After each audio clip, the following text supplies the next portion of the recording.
Salut tout le monde, on se retrouve aujourd'hui pour une nouvelle vidéo qui sera un tuto sur Barcelone. Donc je suis allée à Barcelone en 2013, en mars 2013 exactement, avec mon compagnon. Donc à l'époque on était pour une période dans le sud de la France, donc on s'est dit pourquoi pas aller à Barcelone, il faut profiter parce qu'on était en fait dans les Pyrénées, puisque c'est pas très loin. Nous sommes restés 2 nuits et 2 jours, voilà, on est arrivé du vendredi soir. Et on est reparti du dimanche, donc voilà. Pour le transport, c'est la première fois qu'on testait le covoiturage Blablacar. Donc depuis ce temps-là, j'ai essayé plein de fois Blablacar, donc ça, je suis rodée. Donc à l'époque, c'était la première fois, donc on savait pas trop à quoi s'attendre, mais c'est plutôt bien expliqué sur le site. Et vous avez beaucoup d'avis sur les personnes qui ont déjà effectué des covoiturages, donc vous savez un peu à quoi vous attendre. Donc ça s'était plutôt bien passé, et en plus de ça on est tombé sur les mêmes personnes à l'aller et au retour. Donc comme ça s'était bien passé à l'aller, c'était cool de les avoir au retour. Préparer notre voyage comme d'habitude, nous avions acheté à l'époque le petit routard que voici. Donc bien, il est marqué 2013. Donc il nous a plutôt bien aidé. On l'avait acheté à la dernière minute, mais bon, histoire de pouvoir se repérer dans la ville, puisque comme d'habitude il y a un plan qui n'est pas négligeable, et bien sûr toutes les bonnes adresses, les hôtels, les restaurants, etc. Qui plus ou moins cher en fait selon votre budget. Donc pour le coup, on n'avait pas vraiment fait de recherche, on y est allé un peu au feeling puisque Barcelone c'est très connu. Beaucoup de personnes nous ont dit d'aller à Barcelone puisque c'était une chouette ville. Donc on s'est vraiment fié qu'au routard, et puis après le reste c'était plus au feeling comme je viens de dire. Donc au niveau d'hébergement, on voulait prendre quelque chose de pas très cher et surtout qui situait pas très loin du centre de la ville. On n'avait pas du tout envie que ça soit excentré. Donc du coup on a pris une auberge de jeunesse qui est l'Hostel New York, donc rien à voir avec Barcelone mais ça s'appelle comme ça, et qui se trouve dans la vieille ville, le barrio gothique, et qui est très très bien situé si vous êtes jeune, que vous voulez faire la fête. Vous êtes juste à côté de tous les bars de Barcelone et aussi à côté de la Marina, donc qui est plutôt sympathique. Donc par contre pour moi c'était ma première expérience d'auberge de jeunesse, parce que j'ai jamais été trop auberge de jeunesse, enfin j'aime pas trop partager salle de bain, etc. Enfin c'est pas trop mon truc. Bon là j'ai dit allez, je fais une exception, sachant que aussi Barcelone c'est une ville d'Espagne et qui reste très chère en fait, j'ai trouvé. Enfin vous le saurez par la suite dans mes explications. Les hébergements sont quand même assez chers. À l'époque, je connaissais pas encore Airbnb et tout, enfin tout ce genre de choses. Donc je me suis limitée à l'auberge de jeunesse de la ville. Et par contre, donc pour ma grande première, je dirais, ça s'est plutôt bien passé. Je suis passée toujours par Booking, ça c'est mon site de référence quand je réserve. J'ai pas eu de surprise. J'avais par contre demandé une chambre vraiment à part, je voulais pas un dortoir ou quelque chose comme ça. Enfin là c'était vraiment pas possible quoi. Là ça aurait été au-dessus de mes forces. Là c'était cool, on avait une chambre pour 2 personnes. Par contre on avait tout ce qui est des salles de bain, toilettes en commun. Donc comme beaucoup d'auberges de jeunesse, je pense, ce n'était pas le grand luxe, c'est vraiment le minimum syndical. Par contre, bon, c'est vrai que pour dormir, du coup, c'est un peu, bon, voilà, plutôt moyen. Même si j'avais une chambre à part, les murs c'était du papier à cigarette, donc on entendait vraiment tous les gens, surtout les jeunes, sortir. Bon après on était en période de mars, on n'était pas non plus au mois de juillet-août, donc c'était pas non plus la grosse cohue, mais ça faisait du bruit. La première nuit j'ai quand même un peu mal dormi. Donc à savoir quand même, bon après vous n'êtes pas étonnés, hein, forcément c'est une auberge de jeunesse, donc le voilà. Vendredi soir et le samedi soir on est quand même pas mal sortis, on a testé des bars. Ensuite on est allé au bar Mariachi qui est le bar de Manu Chao. Donc tout de suite quand on a vu ça dans le routard, on s'est dit allez on y va, ça vaut le coup de voir ça. Donc quand on est allé, c'était quand même assez bondé pour un mois de mars. Je pense que si c'est le fait que ça soit reconnu justement comme le bar de Manu Chao. C'était plutôt sympathique, vraiment ambiance Espagne mais aussi Amérique du Sud. Et une bonne ambiance. Ensuite on est allé dans un autre bar, alors là par contre on s'est pas fié du tout au routard. On est allé au Bahia, qui se trouve sur une petite placette. Et là on y est allé au feeling et pareil, une super bonne ambiance. C'est un peu la ville de la bonne ambiance au niveau des bars et des discothèques. Enfin j'ai pas fait de discothèque mais je suppose. Donc toujours de la musique dans les bars. Donc là au Bahia c'était le cas. Le personnel était très sympathique, j'ai passé un agréable moment avec mon compagnon, donc voilà, c'est tout ce que je retiens et c'est le principal. Aussi un bar que j'ai découvert dans la ville même et pas sur le routard, c'est près de la marina, donc, mais c'est vraiment la limite du barrio gothique et de la marina, c'est sur le front de la marina. C'est les Speed Chupitos. Alors le concept donc c'est qu'ils ont que des chupitos. Je serais cru vraiment dans un bar dansant. Et en fait, il faut savoir que chez Speed Chupitos, ils font 600 chupitos différents. Enfin, vous avez le choix entre 600 chupitos différents. Donc quand vous arrivez, vous êtes un peu dans la pénombre et tout est un peu fluorescent. Et vous avez une grande voûte, enfin une voûte avec tout le nom des chupitos, donc qui sont plutôt rigolos d'ailleurs. Et donc c'est là un peu la carte pour pouvoir choisir vos chupitos. Donc il y a vraiment de tout, ça peut être Harry Potter, Bubblegum, Bob Marley, enfin vous avez toutes sortes de chupitos, de toutes les couleurs, pas marqué dans le routard, ce qui est un peu dommage parce que finalement c'était super cool. J'ai vu sur leur site internet qu'en fait il y en avait aussi à Paris si j'ai pas de bêtises, donc c'est pas du tout ce bar et bon je suis ravie de l'avoir connu à Barcelone, un peu la ville de la fête. Un autre bar que nous avons testé grâce au routard, c'est le Syncopa, qui en fait se trouvait juste à côté de notre auberge de jeunesse. Donc apparemment c'était un bar assez reconnu à Barcelone pour sa super ambiance et ses bons cocktails. Quand on y est allé, comme je vous l'ai dit, c'était en mars, donc quand nous sommes allés dans ce bar, bon c'était pas non plus la grosse fiesta, mais on a passé un bon moment. Après il n'y avait pas trop de monde non plus, donc voilà. La particularité, c'est que vous avez une sorte de décoration au plafond qui sont en fait des personnages mais qui sont à l'envers en fait. Quoi qu'il en soit, ils font des bons cocktails et c'est plutôt pas cher, Mojito, Cuba Libre, etc. Au niveau des restaurants, nous n'avons testé qu'un, si je ne dis pas de bêtises. Oui, un seul. Et c'est du samedi soir. On est allé donc pas loin du marché. Et en fait, on avait vu aussi dans le routard un restaurant qui nous a tapé dans l'œil, c'est le Hipposa. Donc pour ceux qui ont regardé déjà l'auberge espagnole, c'est en fait le lieu où a été tournée une partie du film quand Romain Duris va dans un des cafés à Barcelone. Et en fait c'est là où ça a été filmé. Donc on s'est dit tiens on va quand même aller là, ça pourrait être plutôt sympa. C'était un restaurant bar tapas. On n'a pas du tout été déçus. C'était plutôt sympathique, on a bien mangé. Après à vous de choisir le nombre de tapas que vous voulez. On avait demandé un peu au serveur, il nous avait dit bah, je vous conseille d'en prendre 5, sachant que c'est quand même des gros tapas. Donc après il faut voir si vous avez une très grosse faim ou pas, si vous voulez rajouter des tapas. À mon avis, pour quelqu'un qui mange beaucoup, il faudrait rajouter deux tapas je pense. De toute façon je vous mets les photos.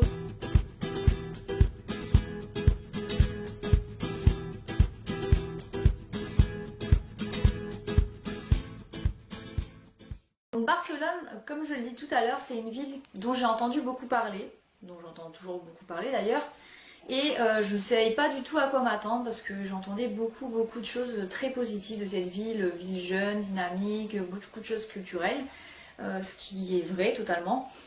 Par contre, du coup, j'ai quand même des choses que j'ai aimées, d'autres moins, qui m'ont laissé plus perplexe. Après, c'est vraiment mes goûts à moi, c'est vraiment par rapport, je compare avec les voyages que j'ai déjà fait. En fait, je pense qu'on m'a tellement dit du bien, mais vraiment la ville parfaite en fait, que j'ai peut-être été déçue par certains points que je pensais meilleurs.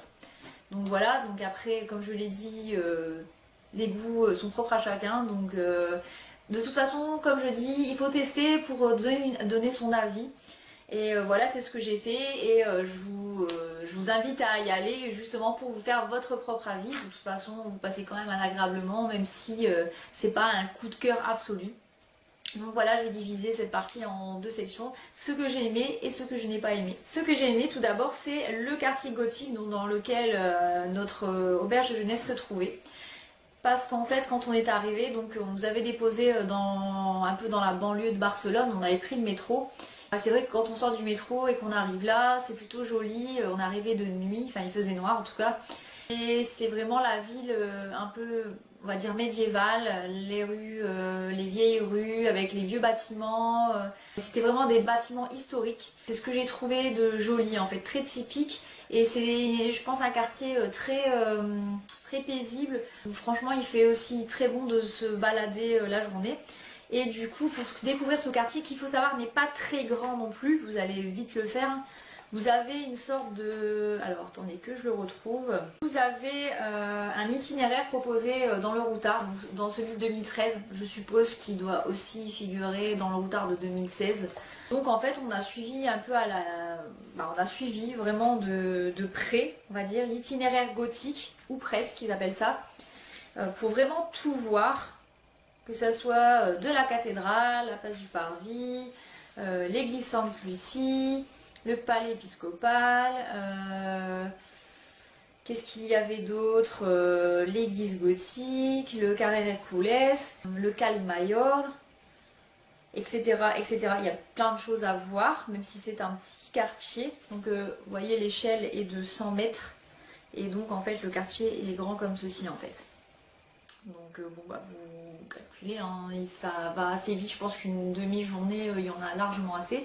Et ce que j'ai aimé aussi, donc c'est la marina. Donc la marina, bon ça reste une marina avec des bateaux, mais j'aime beaucoup ce genre de quartier en fait. Je trouve que le fait qu'il y a la mer à côté, les bateaux et tout, c'est toujours intéressant de se promener là, enfin c'est toujours plaisant en fait.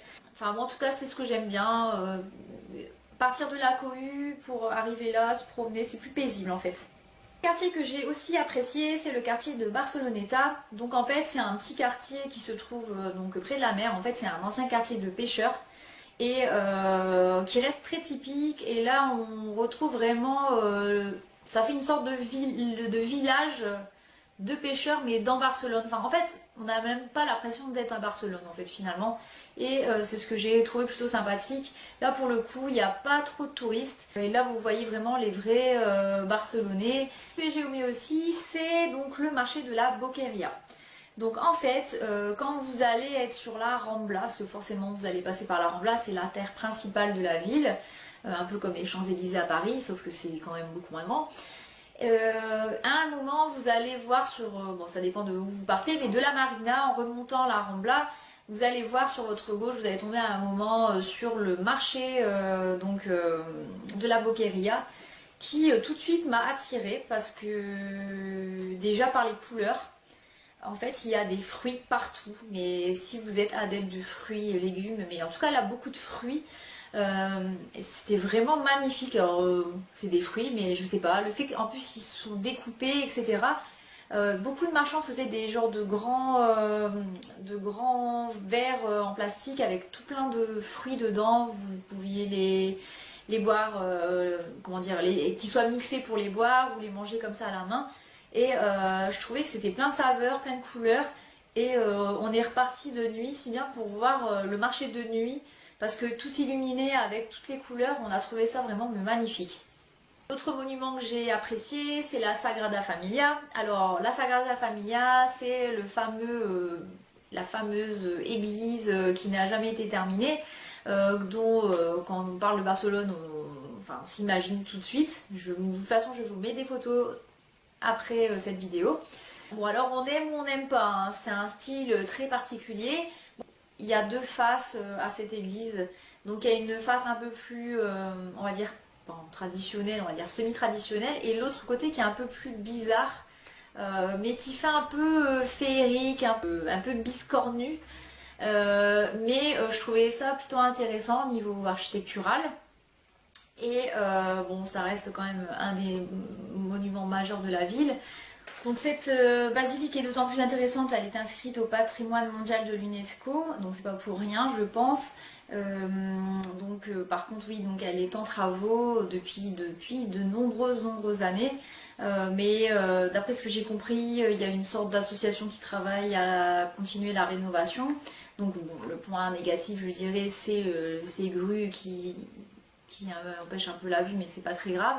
Vous pouvez bien évidemment la visiter. Donc l'endroit que j'ai aimé aussi est le Montjuïc. Donc c'est la colline qui se trouve sur le côté de Barcelone et où vous voyez la vue sur la ville. Donc pour y accéder, c'est un peu compliqué. Soit vous prenez le téléphérique qui est assez cher. Quand j'ai vu les tarifs, je me suis dit je vais aller à pied. Et puis ça fera du sport, ça me fera du bien. Et en fait vous pouvez prendre une partie, le funiculaire, et ensuite continuer à pied. Donc ça c'était plutôt sympathique. En plus vous allez arriver à un château, le Castel de Montjuïc tout simplement. Et vous allez passer un bon moment là-bas, puisque vous pouvez rentrer plus ou moins dans le château. Et puis bon, enfin c'est très intéressant. Après en fait on avait décidé de redescendre sur le pan de la ville. Et on a pas mal marché, mais bon bref, on a rejoint le musée d'art de Catalogne à pied. Et on a trouvé ce musée magnifique. C'est une sorte de gros palais. Donc on n'a pas été le visiter à l'intérieur, mais en tout cas d'extérieur il était vraiment joli. Donc de ce palais, il y a un moment vous avez donc le palais et puis vous allez redescendre vers la ville, vous allez descendre les escaliers et il y a une fontaine en bas. Et tous les soirs à partir de je sais plus quelle heure, on mettrait l'heure ici, il y a une sorte de spectacle avec la fontaine et les lumières. C'est vraiment quelque chose de vraiment très joli, de magnifique. Il y avait de la musique, tous les gens regardaient. Enfin, l'endroit que j'ai adoré, bien sûr, c'est le parc Güell. Alors lui, il est totalement sur l'autre pan de la ville, parce qu'en fait c'est un peu dans une cuvette Barcelone. Donc d'un côté il y a le Montjuïc, de l'autre côté il y a là où se trouve le parc Güell. Donc le parc Güell, c'est le fameux parc un peu, on va dire, féerique, enfin, dans l'esprit on va dire, un peu bizarre, mais en tout cas qui est très beau. Il est fait de mosaïques, il y a beaucoup de verdure, il y a des maisons un peu bizarres, on se croirait oui, je sais pas, dans des contes de fées, la maison faite en gâteau. C'est vraiment en haut de la ville, donc par contre il faut marcher quand même assez longtemps, et il y a un moment il y a plein d'escalators en fait, et il faut monter. C'est bon, tout est fait vraiment pour que les gens puissent accéder, on va dire, relativement facilement. Il faut quand même bien grimper pour y arriver, mais en tout cas c'était vraiment très joli, plein de couleurs, plein de mosaïques. Vous allez retrouver les images que vous voyez régulièrement de Barcelone, de ce parc du moins, donc créé par Gaudi. Donc parce que oui, c'est vrai que j'en ai pas encore parlé, mais Gaudi c'est l'artiste de Barcelone, celui qui a fait beaucoup d'œuvres dans cette ville, qui a donné à cette ville on va dire un aspect un peu, oui c'est ça, féerique, un peu original, qui casse vraiment les codes d'une grande ville habituelle. L'autre endroit que j'ai apprécié à Barcelone, c'est le parc de la Citadelle, donc qui est un endroit qui est le poumon de la ville. Bon, alors c'est un peu comme dans toutes les villes, il y a toujours un grand parc quelque part pour se reposer, et moi j'aime toujours passer par cet endroit histoire de couper un peu avec la grande ville. Et c'est plutôt joli, il y a des fontaines, il y a des personnes qui font de l'art de rue, il y a une serre il me semble, il y a un moment sur un côté. Enfin c'est vraiment très joli, et c'est dans la prolongation et ça va rejoindre on va dire la marina. Et en tout cas c'était un endroit très sympathique où les gens aiment se promener. Bon.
Donc ce que je n'ai pas aimé, ou du moins moins aimé à Barcelone, c'est donc plusieurs choses. Donc par exemple d'abord le quartier Les Champlets, parce que en fait dans le Routard, on nous annonçait ça comme bon, un quartier beaucoup plus moderne, on va dire, que le barrio gothique, etc. Pour moi, c'est vraiment quelque chose de pas du tout intéressant. C'est des grandes avenues avec des magasins style, je sais pas, Gucci, machin, nanana, bon, ouais. Mais sinon, rien d'extraordinaire. Ça s'est déjà vu dans plein d'autres villes. Ça m'a fait étrangement penser à Paris en fait. Donc pour le coup, j'ai pas été dépaysée. Et je l'ai trouvé sans intérêt en fait. Sachant que j'étais assez pressée aussi de voir les deux fameuses maisons de Gaudi, enfin, qu'il a conçues, la Casa Batlló et la Pedrera. Et en fait, j'étais un peu déçue de savoir que ça se trouvait, enfin de voir même que ça se trouvait dans le quartier des Champlets. Alors les deux maisons se trouvent en plein dans un grand boulevard. Je pensais que ça allait être un peu dans un lieu qui se trouve un peu en retrait, ou du moins dans un quartier plus intéressant comme le barrio gothique. En plus que dans le Routard, on nous disait que bon, il était possible de les visiter. Et quand j'ai vu le tarif, mais de toute façon même le Routard le disait, la Casa Batlló, il y a 3 étoiles, donc c'est quelque chose à voir. Mais le tarif est de 20,35 € par personne. Audio guide compris. Encore heureux, j'ai envie de dire. Entrée chère, puisqu'en fait, ils trouvent ça assez court, en fait, 20,35 €. Mais 20,35 €, c'est les tarifs de Londres, quoi, en fait. Mais vous n'êtes pas en Angleterre, la capitale la plus chère d'Europe, vous êtes en Espagne. En fait, ce que j'étais un peu déçue à Barcelone, c'est que tout est cher si vous voulez visiter. Alors moi qui aime visiter, vous imaginez, vous voulez faire une maison comme ça à 20,35 €, une autre, la Casa Pedrera, qui est à 16,50 €. Vous visitez quoi d'autre en fait après, si tout est à 20 € par personne, enfin je veux dire ça monte vite après, vous faites plus rien. La chose que j'ai pas non plus trop aimé, c'est la Rambla. Donc la Rambla, c'est là où il y a plein d'animations, c'est l'artère principale de la ville. Bon, c'est une rue quoi. C'est une grande rue. Et encore, bon, pour ceux qui connaissent Paris, qui ont déjà été aux Champs-Élysées, bon déjà, le fait qu'elle soit dans l'axe de l'Arc de Triomphe, etc., etc., ça soulève, on va dire, un certain intérêt, même si quand vous êtes en plein dans la rue, à part des boutiques, il n'y a rien de plus, en fait, il faut le dire. Ben là, en fait, on va dire que c'est beaucoup plus petit, et il n'y a rien de plus non plus, en fait. Donc, bon, oui, bon, c'est la Rambla, quoi, mais après, c'est pas non plus super magnifique, ou voilà. Ce que j'ai pas non plus trop apprécié, c'est la vue sur la ville. Alors moi j'aime bien prendre de la hauteur et pour justement apprécier la ville de haut. Donc je l'ai fait à Rome, je l'ai fait à Lisbonne, je l'ai fait dans d'autres destinations. Mais là en fait j'étais un peu déçue. Bon alors je sais pas si c'est parce que le temps était moyen, parce qu'on était en mars comme je l'ai dit, il faisait gris, des fois il faisait du soleil, ça dépendait en fait. De haut c'était pas magnifique quoi, j'ai pas été emportée, c'était pas transcendant. Le point aussi qui m'a un peu rebutée, c'est quand je suis allée donc au Montjuïc. Donc vous êtes, donc, comme je l'ai dit, sur un pan de la ville. Et là vous avez la vue sur la marina, une partie de la mer. En fait, vous allez voir toute la vue sur la ville et derrière ce qui se passe en fait. Et en fait il y a un énorme port à Barcelone. Donc bon ça je le savais. Mais c'est vraiment énorme. Quand je vous dis énorme, c'est à perte de vue. Et là, je me suis dit, enfin, je voyais tous les bateaux et tout. Je me dis, non, mais les gens, ils vont se baigner juste à côté, quoi. Enfin, je sais pas. J'ai pas trouvé, du coup, que c'était très naturel, tout ça. Pas du tout la carte postale dont je m'imaginais.